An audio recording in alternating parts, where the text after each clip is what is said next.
دقلة قروح كل دقلة هل مر عد سواي صاحب هل ربع هل إري عن ده الكعس عن له وليبو أنا كايف حياة الكعس قيس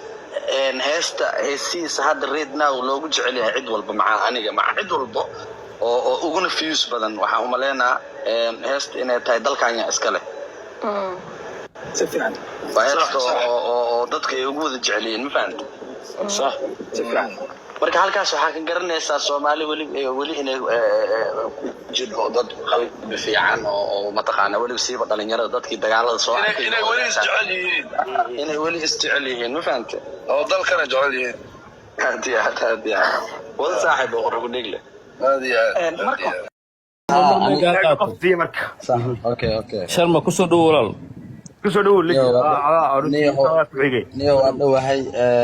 horta meesha rag ku jiro dhan mataqaanaa waa rag mataqaanaa social media iiga soo wada horeeyay qaarkood si u badan yihiin adduunkana iiga soo horeeyay mataqaanaa anoo aan u joogin soo joogay way iga fikrad duwanaan karaan aniga ahaanteyda waxaa waa nin muqdisho ku soo koraa ahay qabiilka waxa la dhahana horta maana aqoon ciyaalka xaafadda iska ahaa social media wax qabiil la dhaho iyo aan mataqaana ku maqlay marka niyahow ani ahaanteyda Soomaali qabiilka waxa la dhaho annagoo inteenan aan dhalanin mataqaana soo jireen dad baa god u galay siyaasiyiin baa isku qabsaday marka ilaa haddana wax jiro mataqaana wax oo isbedelay ma jiro inay si xumaata maahane oo si marka ani ahaanteyda waxa way fanaaniin naga horeeyay oo ka soo hadleen qabiil waa laga soo heestay waa wax walba la soo sameeyay haddana wali way ku taagan yihiin marka fikirkayga aniga ahaanteyda waxaan qabaa inta qof caan ah waxa waaye qof walba uu ku dayanayaa maanta qof caan haddii la arko oo qabiil ka hadlayo ama mataqaana oo qabiil wax sameeyo ama qabiil qofkii dadkii kugu xirnaa xoogaha uqdad way galay waana waajib hadda kaba soo qaado kale anigoo kale ama ilka casoo kaleeto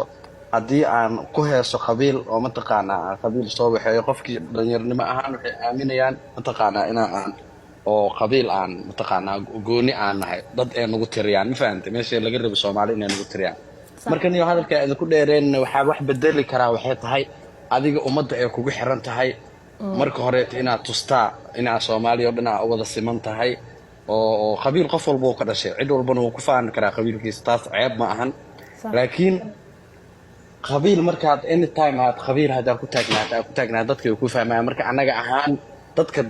oo caanka ah anaga kaliya ma inta Soomaali caan ah wuxuu doonaha noqdo baa qabiil bedeli karo waxyaabaha qabiilka bedeli karo waxa kamid ah sida fanka oo kaleeto sida mataqaana kubadda oo kaleeto wixii isku keenay dhalinyarada ma fahamtay صح marka waxa waay niyahow ani intaas uga baxaya wixii fikrad kaleeto dad iga waaweyn meesha ku jiro ayagana waxa laga yaabaa inay iga fikrad duwan yihiin igana fikrad fiican yihiin ma fahamtay marka meeshaas aan uga baxay asxaabe هي